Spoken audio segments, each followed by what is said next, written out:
거짓말 탐지기를 영화나 드라마에서 보기는 했어도 어떤 원리로 작동하는 건지 궁금했는데 한번 보여주실 수 있으세요? 네, 저희 대검에서 실제 사용하고 있는 이 이동식 장비를 오늘 좀 가지고 와봤는데요. 사실 심리생리 검사가 이런 장비만 갖췄다고 해서 할 수 있는 건 아니고요.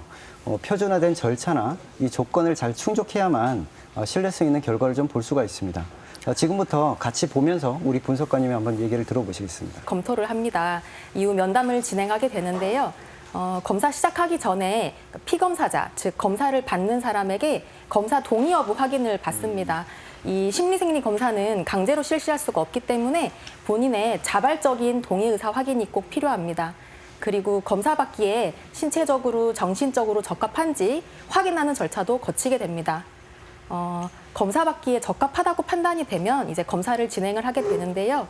사건에 있어서 이제 피검사자와 이야기를 나누고 그리고 검사에 사용할 질문은 미리 다 알려주고 묻고 답하는 연습도 하게 됩니다. 그럼 질문을 미리 알려주면 혹시 거짓말을 하거나 이럴 수도 있지 않나요? 질문을 알려주지 않고 갑자기 하게 되면 이렇게 놀랄 수가 있기 때문에 사전에 검사에 사용할 질문은 다 알려주고요. 그리고 검사관이 하는 질문에 답변은 네 또는 아니오로 할 수 있도록 미리 연습을 다 하고 진행을 합니다. 그리고 이 심리생리 검사가 도대체 어떤 원리인지 원리 설명도 하고요. 그리고 몸에 기구를 부착을 해서 간단한 모의 테스트 이후에 이제 검사를 실시를 하게 됩니다. 네. 지금부터는 피검사자의 몸에 기구를 한번 부착을 해 보겠습니다. 네. 손을 이렇게 해주시고 네, 등은 좀 빼보시지요. 네. 자, 지금 이 기구를 부착을 할 텐데요. 이제 피검사자의 복부와 그리고 가슴 부위에 부착을 할 겁니다. 이 기구는 피검사자의 호흡의 변화를 측정을 하는 센서입니다. 포승줄로 묶는 거 같아요. 조이나 말씀하십시오. 네, 이번에는 팔을 좀 더 올려보십시오. 네.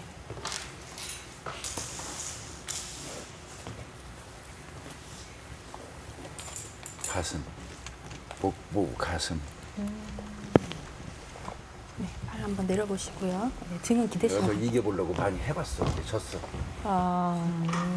피검사자가 돼가지고 내가 그렇게 해봤어요. 생각으로는 컨트롤이 안 되는구나. 네, 안 되더라고. 네. 다음으로는 진짜요? 피검사자의 오른쪽 팔에 기구를 부착을 할 건데요.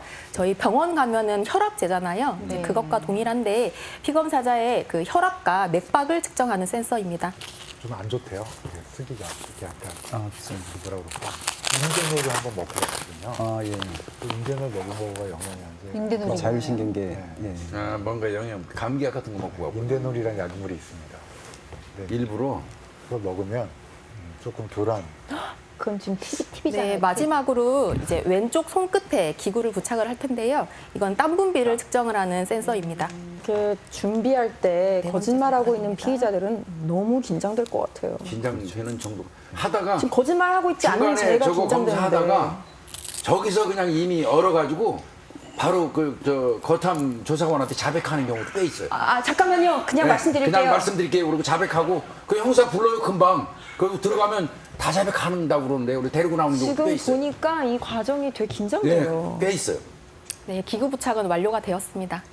호흡하고 땀이랑 뭐죠? 혈압이랑. 혈압. 네. 세 가지로 하는 거예요. 네네. 난 맥박. 근데 일단 이 과정 자체가 너무 처음 겪는 일이고 분위기가 긴장되니까 네, 당연하죠. 내가 분명히 진실을 말하는데도 네. 평소에 긴장을 잘하는 성격은 이게 거짓말로 나올까봐 네. 제일 제가 별게 다 걱정이 되고 네. 그리고 반대로 거짓말을 말하는데도 강심장이면 이 거짓말 탐지기를 이길 수 있지 않을까라는 네. 생각도 들거든요. 네, 맞습니다. 강심장인 사람은 이렇게 자신의 감정이 잘 겉으로 드러나지 않는 것뿐인데요. 그렇다고 해서 이 신체 내에서 일어나는 자율신경계 반응까지 통제할 수는 없습니다.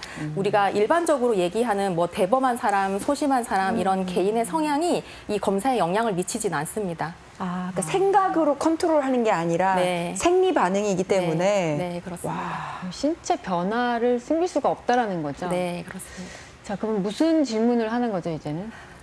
보통 사건에서 가장 핵심이 되는 사안으로 질문을 하게 되는데요. 보통 구체적인 행위 사실을 가지고 묻게 됩니다. 네. 예를 들어서 만약에 칼로 사람을 죽인 살인 사건이라고 가정을 한다면 질문은 뭐 당신은 A를 칼로 찌른 사실이 있습니까? 이렇게 묻게 될 겁니다. 이런 사건 질문 이외에도 다른 여러 가지 질문들을 하게 되고요. 답변은 네, 아니오로 하고 그리고 생리적 반응을 측정을 하게 됩니다.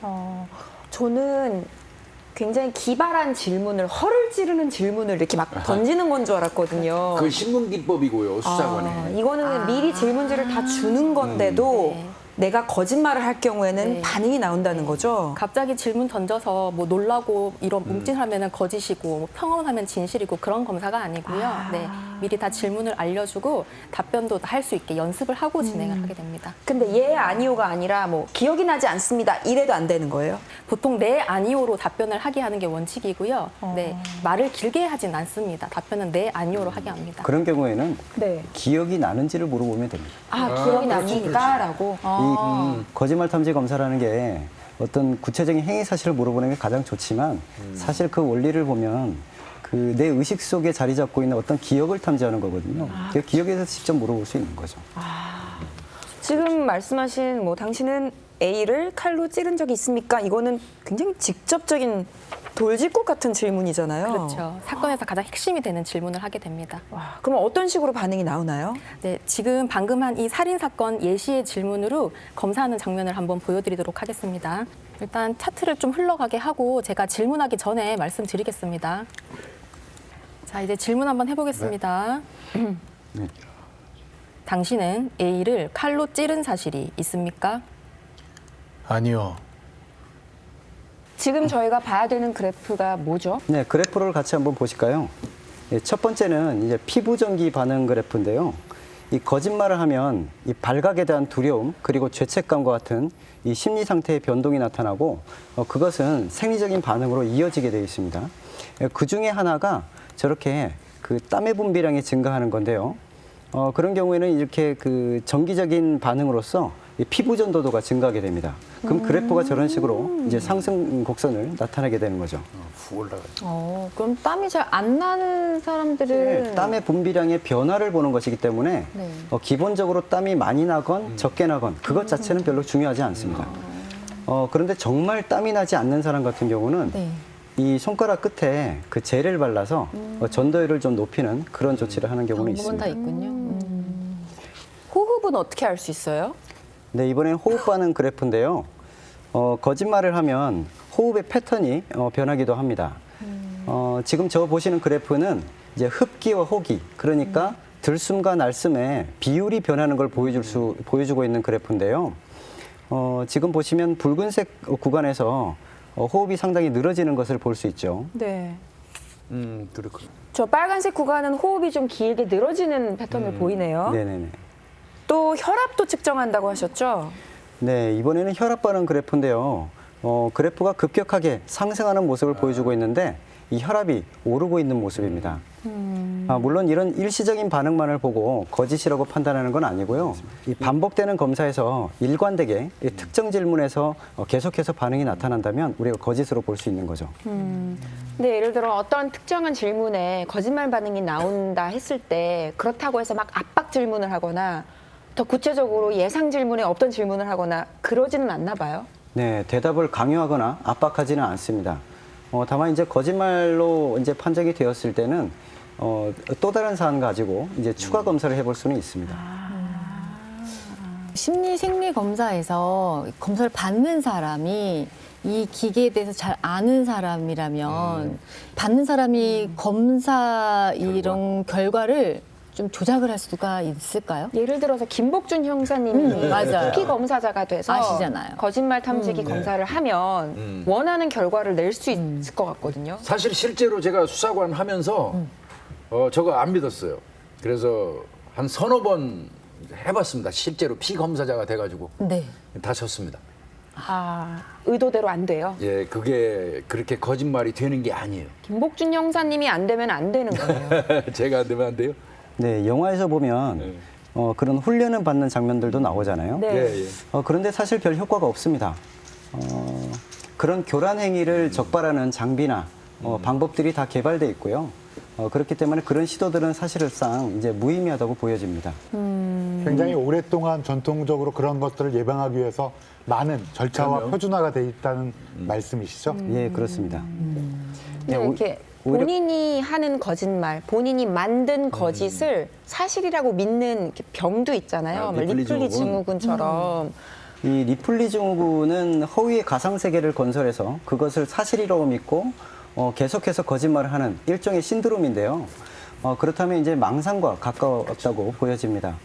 사실 망상 장애가 있는 분들은 검사를 받기에 좀 부적합하다라고 보여집니다. 처음에 신체적, 정신적으로 적합한지 볼 때 부적격 판정을 내리는구나. 아니면 저희 같은 일반 사람들은 검찰청 이런 데서 오라고 하면은 무서워요. 그래서 아니면 이렇게 좀 무서우니까 뭐 우황청심원이나 뭐 이런 거 먹고 갈 수도 있잖아요. 결과가 뭐 다르게 나온다거나 혹시 안 나온다거나 뭐 이렇진 않을까요? 네, 우황청심원은 자율신경, 그러니까 특히 이 교감신경을 억제하는 역할을 하기 때문에 긴장이나 불안을 완화하는 데 상당 부분 도움이 됩니다. 하지만 결론부터 말씀드리면 우황청심원은 검사 결과에 별 영향을 미치지 못합니다.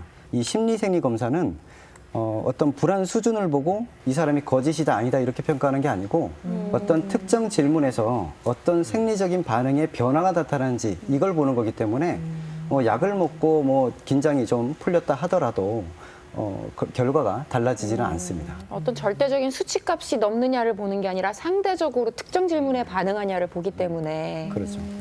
그러면은 혹시 사이코패스나 이런 분들은 쉽게 통과를 할 수 있나요? 네, 사이코패스는 그 감각 기능을 담당하는 전전두엽의 이 대뇌피질의 각성 수준이 상당히 낮은 걸로 알려져 있죠. 그래서 두려움을 잘 느끼지 못한다. 그렇기 때문에 거짓말 탐지 검사도 쉽게 통과할 것이다. 이런 통념이 있습니다. 실제로 사이코패스들을 저희가 많이 보게 되는데 실제로 검사를 해보면 일반인과 별 다름없이 잘 나타납니다. 지난 시간에도 우리가 다뤘지만 사이코패스는 뇌 구조가 일반인하고 다르다고 했는데도 반응을 보여요, 똑같이? 네, 그 이유는 사이코패스도 본인이 처벌받는 것에 대해서는 상당한 두려움을 가지고 있는 걸로 생각됩니다. 제 경험상 말씀을 좀 드리면 이 강간살인 사건에서 제가 피의자에게 꼭 물어보는 게 있습니다. 왜 죽였어요? 그러면 그 강간 피해를 당한 여성이 내 얼굴을 봤잖아요. 그래서 죽였어요. 그러거든요. 그러니까 본인이 잡힐까봐, 체포될까봐, 처벌될까봐 두려워서 이제 그러는 거겠죠.